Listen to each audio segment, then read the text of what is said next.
should I quit drinking entirely and go sober, or can I actually learn to moderate and cut back safely? If this is a question that you've asked yourself plenty of times, don't worry, you're not alone. And I'm Magnify Maggie here with some questions for you to really help you get to the bottom of your issues, why you need to escape with alcohol, why it's become such a habit and such a negative habit in your life, and then which path is going to work best for you, whether that's complete sobriety or learning to cut back and moderate successfully. Either approach, either direction you choose, with the Magnify method by your side, it can be fun and empowering and confidence boosting instead of the traditional approach, which usually entails a lot of shame, guilt, worry, stress, anxiety. So think of this as the opposite. We're here to help you think different in order to drink different or never again. So if you find these questions, these tips and tricks valuable, make sure you subscribe because we're bringing back so much value to your life. So as you're analyzing which route you need to take, whether you should go completely sober or whether moderation and cutting back is safe for you and potentially successful, here's the first question you want to ask yourself and really dig deep on. And that is, has alcohol become my personality? Are you thinking in ways of which every single subject that comes to mind, you are relating it and connecting it somehow to your next drink or your most previous drink?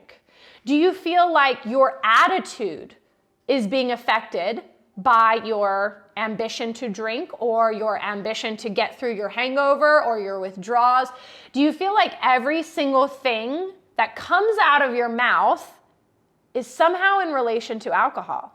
And if so, that might just indicate that we need to get our minds involved in new things, whether that's sobriety or learning to cut back, whichever path you want to go on. It's going to be absolutely imperative that you start to think differently, thinking about your health. How many steps have you got today? Thinking about your food. Did you have breakfast? Thinking about your hydration. Did you have water? So all of these little thought habits are going to help you break up with the alcohol thought patterns. So starting to implement new thought patterns, maybe things around work. Is there some sort of promotion or opportunity that you've been putting on the back burner because you haven't had the confidence, because you've been relating everything to alcohol? Oh, I could never do that because I'm so tired from my hangover. Oh, I could never do that because I would embarrass myself because I'm such an alcoholic. Has alcohol been holding you back from certain goals and ambitions that you can go ahead and start working on? Those things, if they're genuine to your passions and your interest, should innately, intrinsically help you stay motivated to cut back or eventually stay sober for the long haul. Question 2 to ask yourself is, do you get upset when plans change to not include alcohol? Let's say your friends and you have a plan to go out this Friday night, but last minute, your buddy calls you and says, instead of the club, let's go to Cracker Barrel.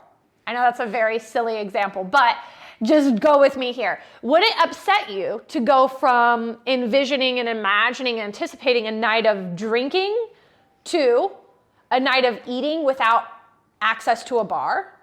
Would it upset you to go from thinking about going to a nice steakhouse with a cocktail bar to going to maybe Jason's Deli instead and having a salad bar? Would that upset you and trigger you to anger? If so, that's a big indicator, a big red flag that you might need a longer extended vacation from alcohol just to really get your priorities straight. Because right now, that's an indication that your number one priority is not the food, it's not the people, it's not the experience, it's not creating memories, it's the booze. And with that emotional response of anger, if somebody switches the plans to not include alcohol, I want you to also consider your takeaways and your attitude when you are drinking with friends and you notice other friends setting personal boundaries around alcohol.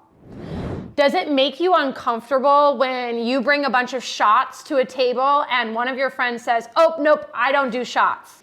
Well, that's a red flag that those boundaries make you uncomfortable because you don't set those boundaries for yourself. I learned a long time ago that my drinking behavior was a big reflection of my lack of boundaries in my interpersonal communication relationships, but then my lack of boundaries around alcohol. I had no boundaries. It didn't matter what time of day I started drinking. It didn't matter. I absolutely did not want to eat beforehand.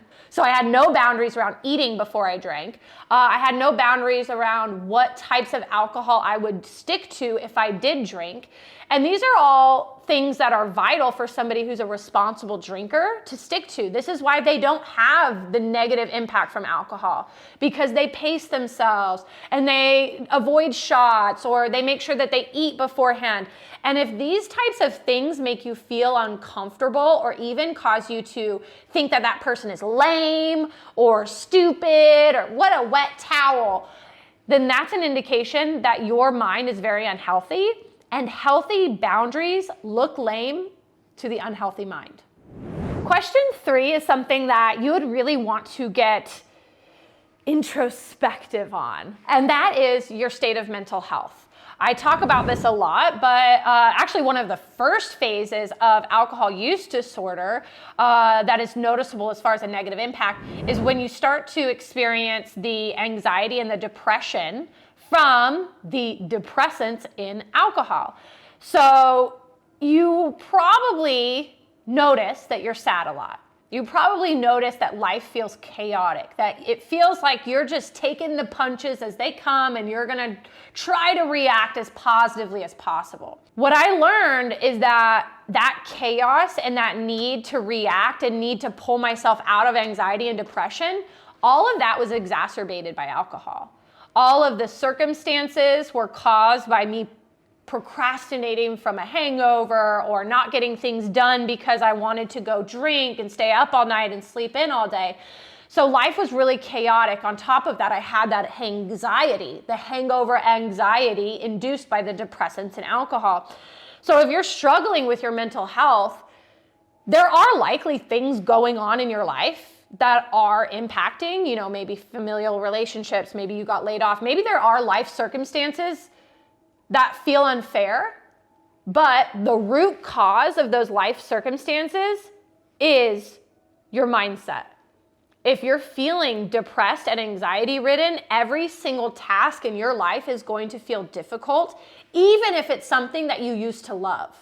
When you are hungover and deprived of sleep and natural energy and natural happy hormones, everything is gonna be like, ugh, do I have to do that?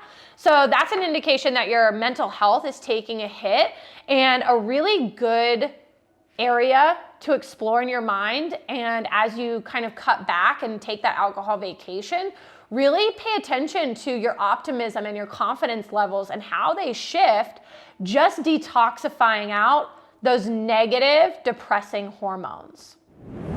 All right, question 4, perhaps the most important one when you are truly deciding, should I cut back or should I quit entirely? And that's what does your doctor say? What is he saying? Is he saying like you're good? Is he saying your liver is failing? Is he saying that your liver enzymes are really low levels, unhealthy levels? Is he saying your pancreas is failing? If your doctor is giving you negative health markers and negative health reviews, you definitely want to consider sobriety over moderation, because your body might be at a point where one more drinking endeavor and your organs would fail. I do not say this to fearmonger. I do not say this to cause any more guilt or shame, but rather help you feel empowered to change. Because if you keep drinking, it's not going to matter if your mind is healthy enough to cut back. If your literal internal organs are not healthy enough to detoxify the alcohol that you drink even moderately, you're not going to be living anymore. So at that point, it's obvious that sobriety is going to be the best bet. So all in all, understand that answering these questions means that this is all very individualized. It's going to be very unique upon what your current drinking levels are. Why are you drinking? What is your trauma history? What are your goals moving forward? All of the nitty-gritty that goes into making that choice is very personal and very individual. But I want you to know that Magnify Method is here for you. There's links in the description for you to reach out and really pick my brain on which route would work best for you. And honestly, what I've found is that starting off by cutting back and then taking an alcohol vacation, that's the best way to start no matter what. And then after the alcohol vacation, if your doctor gives you that clean slate of health, then you can look towards healthy moderation or you can look towards sobriety.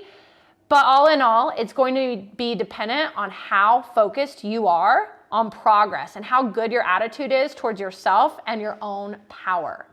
Lastly, I just wanted to kind of add this little bonus in. I have a 12-week one-on-one VIP Magnify client who just finished a journal entry about her biggest takeaways from her extended alcohol vacation, which has helped her decide. Initially, she wanted to just go for moderation, and now she's seeing this peace of life, peace of mind, that she's deciding that absolute sobriety actually feels comfortable for her to embrace and go after. So these are 10 things she's learned in 30 days or less. Number one, so much of life's stressors were just because of alcohol. Chaos, putting things off to the last minute, not feeling well. Ugh. Number two, I'm no longer in this race to get things done for fear of getting drunk or having a hangover. There's all the time in the world, which creates a sense of ease moment to moment. Imagine that. Imagine that for just one moment in your life. Number three, what I used to consider boredom is now serenity and peace. Talk about going from fear of missing out to joy of missing out. My homegirl, she loves a good Friday night, watching some documentaries, drinking her water, her herbal teas, and having that quality of life and peace of mind. It's her favorite new thing. Number four, my intuitive gifts are dialed in. This is something we really talk about within the Magnify Method of following your hunches and how your intuition will always guide you. It's your internal compass. And she says, I hear from my guides nonstop. I know that can sound a little woo-woo, but if you're into mindset, you'll definitely love Magnify Method. Number five, I have this sense of unlimited power and potential. There's literally nothing that can get in the way of my health, my career, or my next level goals. So that's just 1 through 5. I'm gonna share the other 5 in the next video. So make sure you subscribe and follow along because I'm dropping so much education and inspiration so that you can get just like my client and have 10 amazing things that you've learned in 30 days of less without alcohol that can ultimately help you decide whether you want to go completely sober for life or healthy moderation. Either way, it's going to be way more fun and empowering than traditional approaches.